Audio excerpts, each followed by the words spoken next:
What makes a house a home? Over 8 weeks, 21 homes bursting with style and character are competing to be crowned Home of the Year.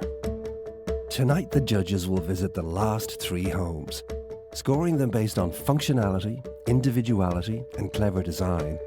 The home with the highest marks will earn itself the last place in next week's final. Making the tough decisions are design legend Hugh Wallace, architect Declan O'Donnell, and interior designer Deirdre Whelan. I'm really excited to see the last 3 homes in this competition. Nearly there, one more to go. The standard has been just amazing. Wow. The last house to go through to the final could still change everything. But there can only be one winner. This is Home of the Year. Printmaker and interior stylist Neve lives in a seaside cottage in County Wicklow. On a small budget, she and her partner have spent the last 6 years gradually restyling the home and trying to utilise every square inch of the petite property. What makes the house a home is the things I filled it with. Everywhere you look in the house, there is a little vignette, and that's something that I have curated. That's what I'm doing, even if it's only for myself. My other half, Jay, he's a photographer, but he's also works as a boat builder, so his carpentry skills have been used throughout the house. I have all the ideas and point him in the right direction. So these shelves are made from an old coffee table, and then the upright was an old sweeping brush handle. So that's a great example of repurposing. A lot of the salvaged wood we get is actually from the local beaches, especially after a storm. This is my favourite spot. There's an amazing view to wake up to, especially now that we've raised the bed. And it's just created a really relaxing room. I like to think that I'm employing all the senses, sight with all the colours that are around and textures for feeling. It smells peaty because of the fire. And the sounds are just of the bird song of the birds feeding outside. The thing I like most about my home is that it's full of atmosphere, and there is always something interesting to see wherever your eye carries you. The judges must now assess the home, armed with only the basic facts about the property and its owners. It's really quaint, isn't it? I love that duck egg blue on the door.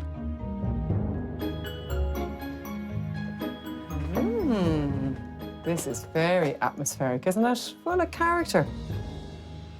It's great because it smells like Christmas Doesn't when it you just? arrive in. Yeah. It's very warm space. Yeah, it's very welcoming, isn't it? It's just the smells, the colours. It's quite, Like a blanket. yeah. It's like a hug. That's a very good way of It's like describing a it, hug actually. when you come Yeah. in. Yeah. It's a really difficult thing to do in a small space, actually. And I see they have a natural clay tile floor as well, which runs into the living space. So there's a lot going on in this little hallway, but it really works. This is just everything in one space, isn't it? The kitchen, come dining, come living. It's just really, really charming. I just love the colour palette. And I think this person has a great sense of humour when you look at the bits and pieces that are here. I've used the colour on the wall, on the ceiling as well. Really helps you feel that, sense. Atmosphere. Yeah, it's Yeah. atmosphere when you come Yeah. in, which is really effective. Usually you would think that painting the wall and the ceiling the same colour would make the space feel smaller, but the owner here obviously knows exactly what they're doing, because the dark ceilings here technically shouldn't work, but they do. This is obviously the dining area. A little bit pinched for me. I don't think my bottom would fit on that bench. Probably wouldn't, Hugh. Thank you, Deirdre. That's why they've provided you with a chair. It's harsh. I think what's great is they have a real eye for salvage and collecting lovely bits and pieces, particularly like this bench because of the grain. It's really, really nice. The only thing is that corner is jarring a little bit for me. There's so much going on here. I would actually almost get rid of it, make this dining space bigger, maybe a window into the garden again, I think that would really improve it. Although I think actually the opposite is what they're looking for. I think they want coziness and atmosphere and intimacy. There's not an inch in the house that doesn't have something, have a little memento or a thought. I just think maybe it's just all a bit much for me. This is a gorgeous garden. It just oozes charm. I think this person has real green fingers. This looks as if it's all wild, but it actually isn't. It's just lovely. I think the back garden is amazing, actually. A real festival vibe going on there. I think if you went looking, you'd find a few fairies. This is a very nice, very compact kitchen. I like the fact that everything is at arm's reach. It's just very functional. And then they have this lovely little shelf, folded away when you want to get better access between the kitchen and the living. Yeah, this whole little unit is really effective. It's obviously doing a job in terms of zoning out the kitchen and the dining spaces, and the fact you can see through it as well. It's filled with lovely stuff. Really effective little thing in a small space.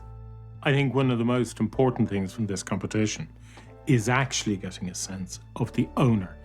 And that comes through in this house in abundance.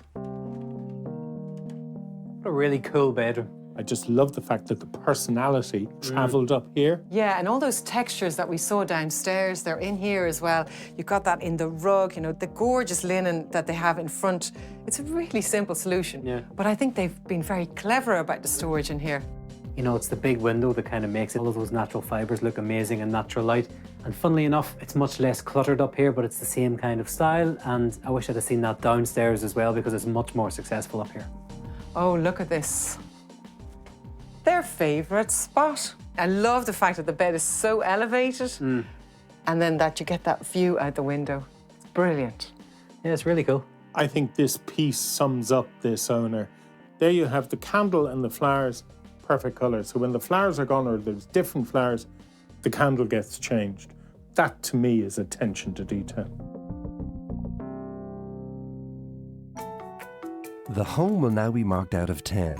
One score will be held back until the judges have seen all 3 homes, when their combined scores will be revealed.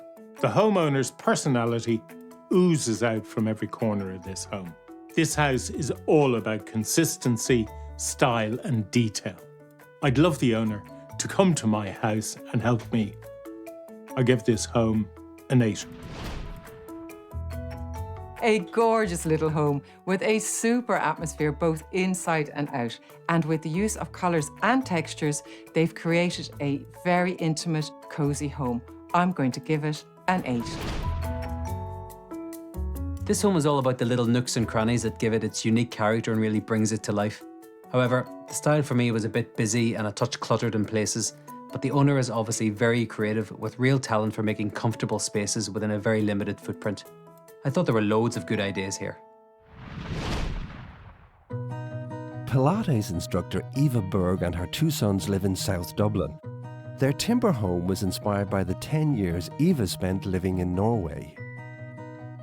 It came from Austria on trucks, and it took about 3 days for the main structure to be finished. It was designed here in Ireland specifically to fit into the landscape and to fit into this piece of ground that it's built on. It's very close to my parents, and we'd all lived abroad for years, and so I wanted to be very close to them so that they could be part of my son's upbringing. My favourite spot in the whole house is right here in this chair. I love looking out at the field where you can see all sorts of wildlife, and also in the evening I love to sit here and just chat to the lads. The house is upside down, I suppose, to make the most of the light. So in the evening and then first thing in the morning. The light is almost ethereal. I love this room. It's where I work. It's the most amazing Pilates studio. No matter what window you look out of, there's amazing views. To work from home is a blessing. I love my home. I adore it. It might not be everybody's cup of tea. It's a little bit quirky, but it's built specifically for me and my 2 boys. So it's homely, as well as being very clean-lined. What an amazing timber structure nestled into the landscape. Yeah, it's a beautiful setting, isn't it? Such a simple architectural form. Yeah, I love the fact that I can see exactly what they're doing, lifting up for the sunlight and the view. Then you enter in underneath, I have to say, I'm really intrigued. Lovely big space. I love the fact that the form of the building on the outside comes inside.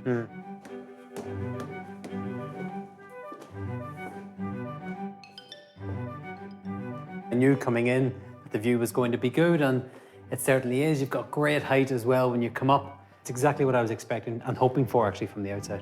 Yeah, and I love the fact that this person obviously works from home and there's an amazing Pilates room. What a stunning setting. Yeah, it's an amazing room. You're actually, you're in amongst the treetops. So to have that as the studio, obviously it's a huge part of the person who lives here. Yeah.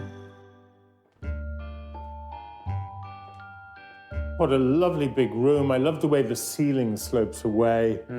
I love the fact that it's elevated, that we're actually on the first floor. Yeah. And, did you get to enjoy the views? It makes it quite a special room, all right. What's great here is they got the orientation of the house right. Yeah. So you got all that light coming in from the east and from the south, and then you got these great big terraces all the way around. So you've got that inside-outside feel of this room.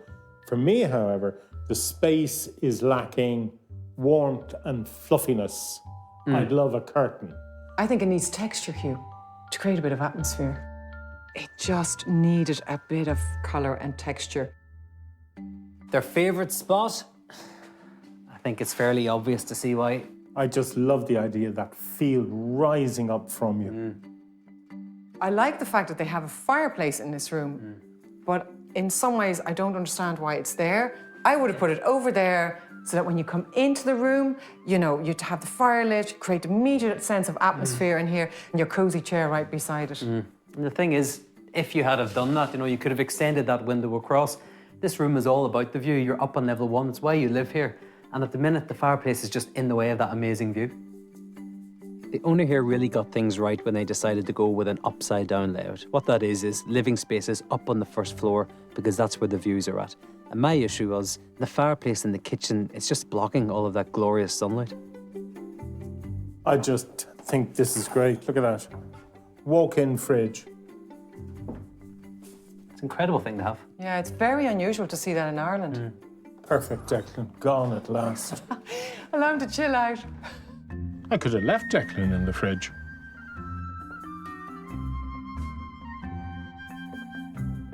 This is the living room.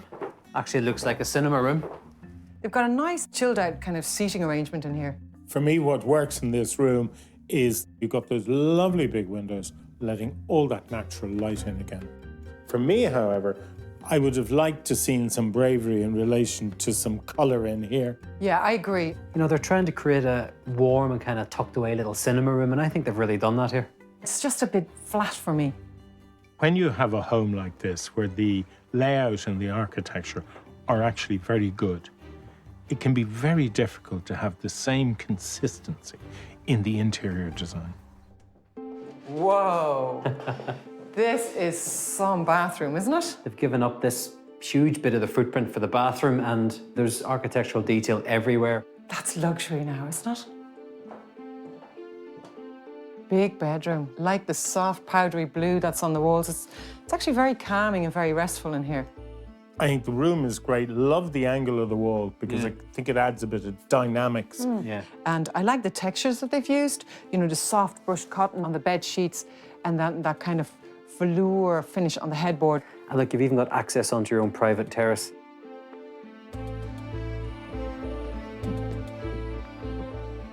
How amazing is this? Come out here, dressing gown, have a seat.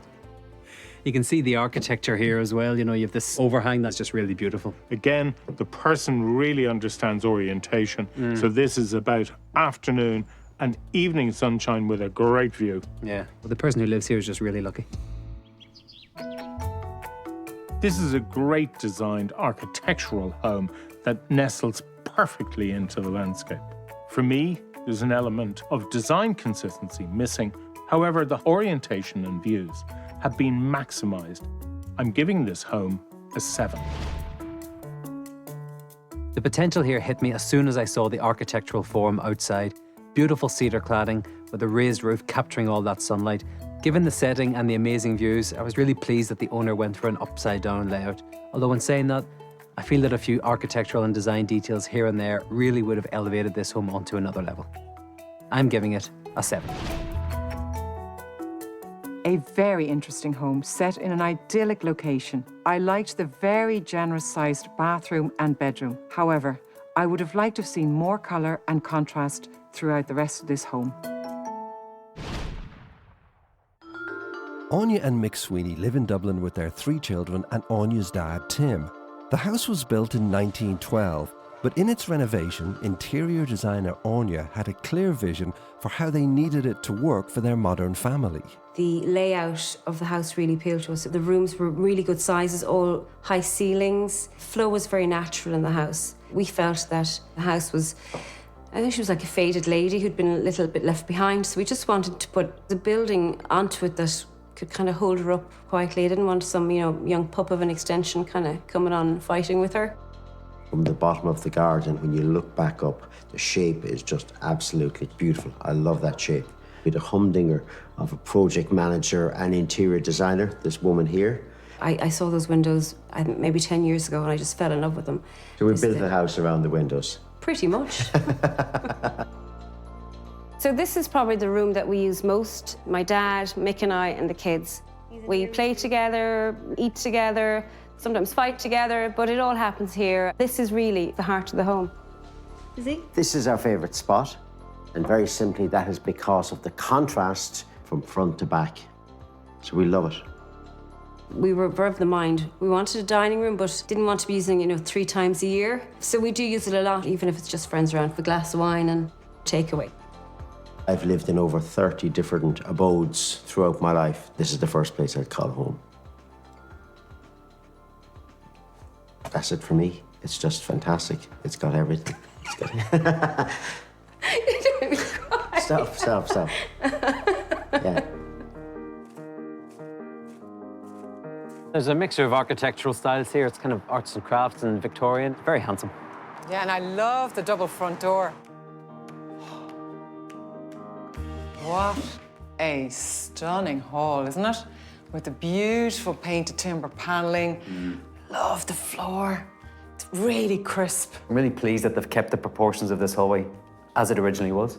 What's amazing to see is the arts and craft movement coming through in this home, and it's absolutely in this staircase here. Very unusual in Ireland because it was such a small movement here. The arts and crafts movement came out of wanting to get rid of the shackles of the Victorian era. It was about romance, and it was about tactility, and it was about individuality. It's a very unique feeling to the hallway because it's not Victorian, it's not Edwardian, it's something in between, and that's the arts and crafts coming through. That staircase I've only seen in books, and it was so emotional to actually see it in reality. Amazing.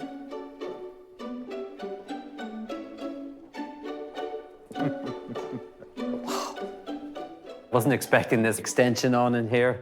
This is big, isn't it? Great big high ceilings as well with the double apex, loads of roof lights, tons of natural light. This is really about family, lovely big furniture, which really works in this space. The owner here has respected the heritage of the house by putting in this paneling. I think it's great.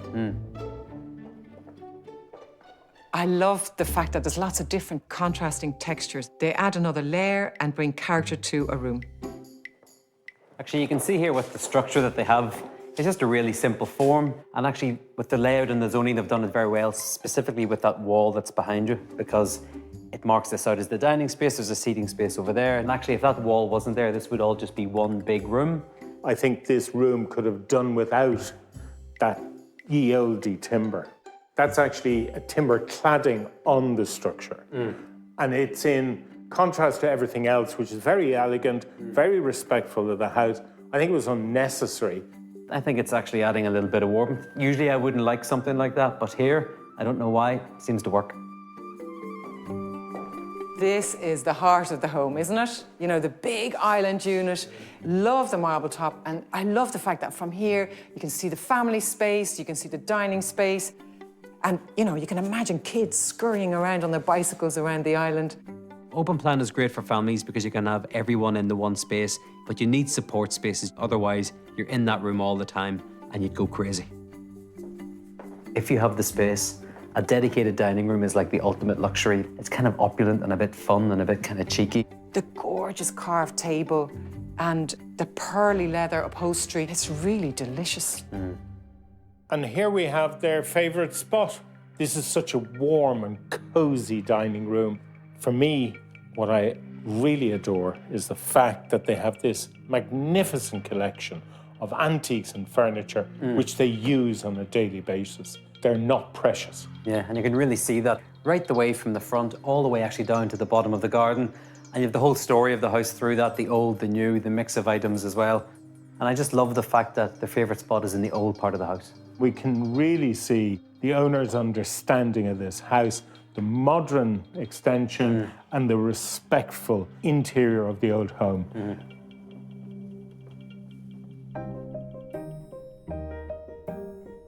Ah, the master bedroom. I just love the big fluffy cushions and the bit of colour here, lovely paintings. I think there's a simplicity in this room that I find very relaxing. Do you know, I really think that this room could have actually done with some wallpaper. I think it needs a bit more depth or something. Yeah. I think you're being hypercritical, to be totally honest. No. I'm surprised at Hugh. I thought he would back me up on that one. There's a style and grandeur to the original architecture that has been carried through to an elegant and actually quite a dramatic extension. I think the owner here knew exactly what they wanted. They managed to seamlessly stitch together the old and the new, and that's a difficult thing to get right. I give it an 8. I really liked that this house is all about the family. I loved the brightness and functionality of the family room. The owners have a great understanding of design. I'm impressed. I'm going to give this home an 8. The respect shown to the history of the home in the refurbishment and their consistency of design detail is amazing.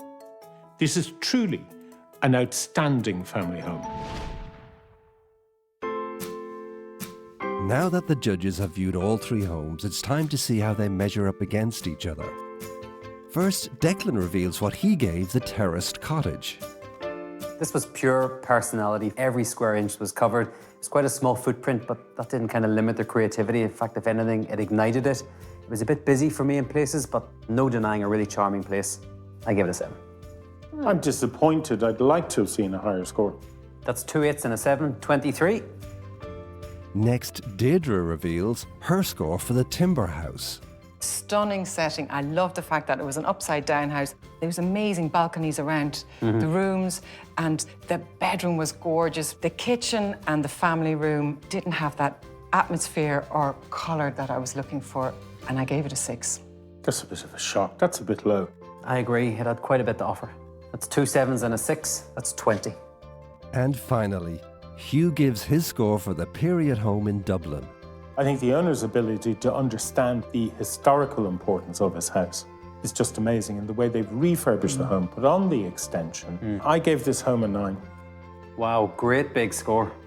That's 2 8s and a 9. That's 25. And we have a winner. I'm delighted this home's going through to the final. Yeah, it was a super, super family home. All about comfort, amazing spaces, incredible style actually throughout as well. And there's a design consistency, which is just truly amazing. So our period home in Dublin is the last house through to next week's grand final, when the judges will decide the ultimate winner of Home of the Year. We have our 7 homes. I can't wait to get to the final. Bring it on.